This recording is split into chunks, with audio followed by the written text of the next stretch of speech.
Tell me when you think you're going to be able to return to playing. What is? It must be very frustrating for you.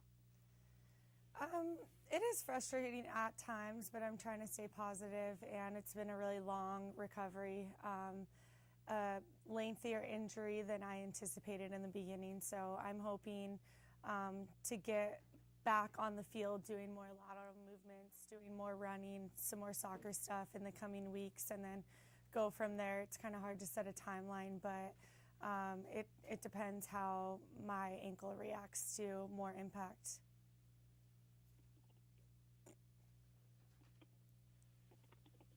Okay. Well, I hope you feel better soon. Thank you. I Me know too. that even Jill mentioned how important you were to the team when I interviewed her after the USA versus China's game. Oh, really? So, yeah. I think everybody misses you very much, especially the fans. Oh, thank you.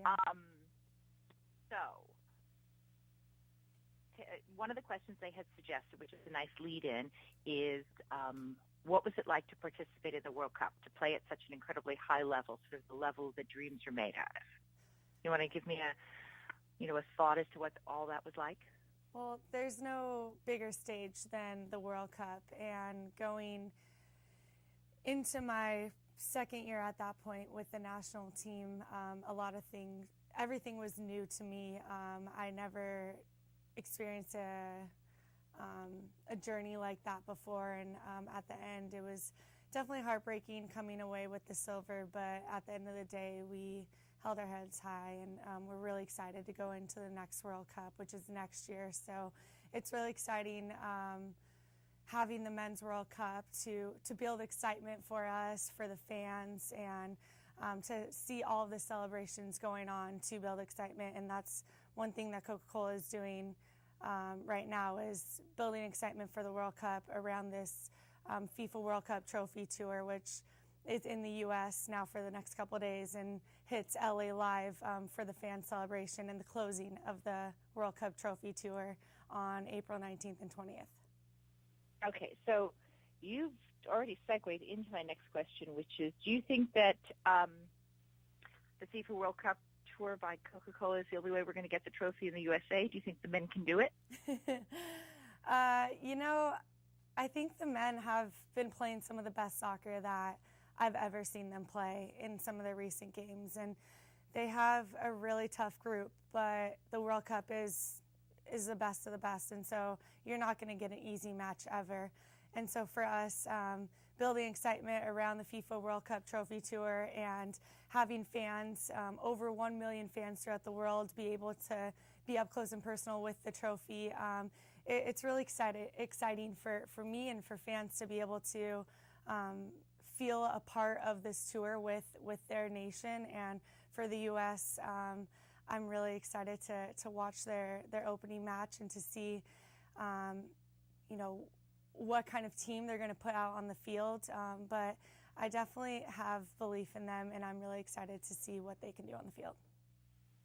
So where can fans actually – the trophy's going to be in the U.S. for how long? Trophy's going to be in the U.S. for the next 5 to 6 days, or actually 7 days.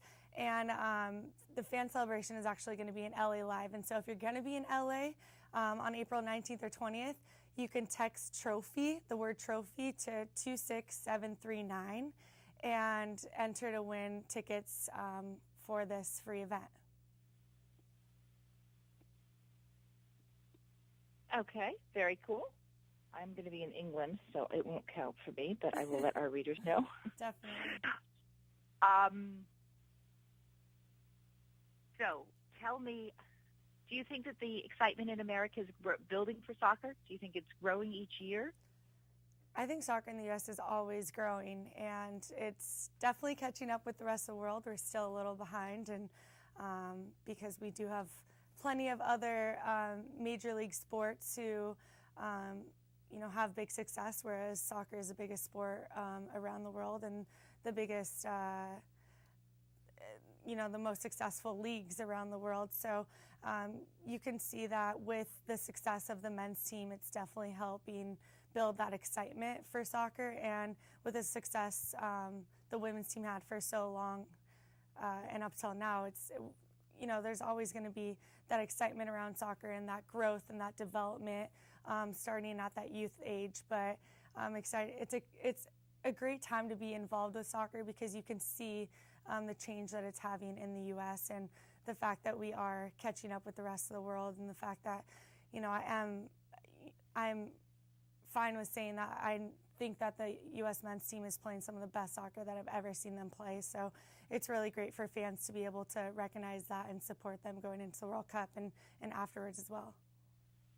And are you focused predominantly on Canada? Is that what you believe the USA women's team is focused on right now?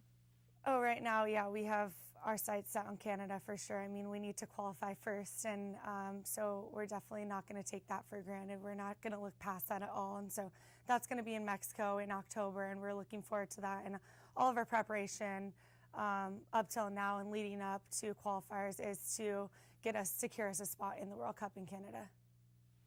Do you want Jill as your coach?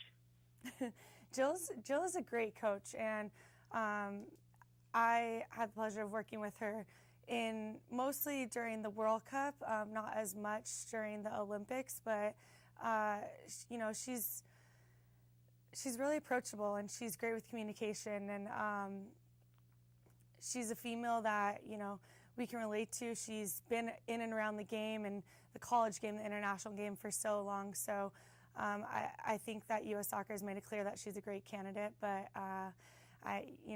we have no idea of knowing who our next coach is going to be, but I have enjoyed being coached under Jill in the past. Great. And now one more thing about the Coca-Cola World Tour. Why do you think that Coca-Cola is doing this? Why are they involved in soccer? I think that Coca-Cola wants to promote living a healthy, active lifestyle, and this is a perfect way to incorporate that. I mean, Coke has been a huge sponsor of the World Cup for so many years, and to see them really be involved in the biggest fan celebration leading up to the World Cup is huge for me to be able to promote and for the fans to be able to celebrate and build excitement. And I also wanted to say that although some fans won't be in LA and won't be able to go to this great fan event to build excitement, they will be able to be a part of the opening flag in the first opening match of Brazil by going on CokeHappinessFlag.com and submitting any photo and having that be a part of the flag that's going to be unveiled at the opening match. It's going to be a mosaic of different images? It is, yeah. Very cool. Wonderful. Well, the other thing that was in this is that you are now a newly minted author of Win or Lose? Yes, I am. So Win or Lose is the third book of the book series called The Kicks, and it just came out a couple weeks ago, and if you have any daughters or sons, around the young teenage years, garnered toward ages 8 through 12, it's a great book for soccer players, for just anyone involved in team sports. It has a lot to do with what I grew up going through and dealing with, and just kind of the excitement that team sports has, the troubles that some team sports face, and it's really a great closing to the book series. Very cool. I recently interviewed Abby about what it takes to be successful, and she really talked about hard work. What do you think is the most important? I think there's no secret to success. I mean, I think Abby definitely hit the nail on the head. It's all about hard work. It's all about going out there and practicing more than your opponent, than your teammates. It's about mentally preparing every single day. It's about not slacking off, putting in that time and work. And you could tell from Abby that she has put in that work, and that's, I think, the reason that she is so successful. But at the end of the day, there is no secret to why we are so successful. Perfect. Anything else you want to add? No, I don't think so. I know that you don't have a lot of time, so I'm trying to get everything out quickly. I would love to do another interview with you about your book. Okay. I will contact your publisher and try to follow up with that. All right. And thank you again, and I hope you feel better soon, and good luck with everything. All right? Thank you so much. All right, have a great day. You too.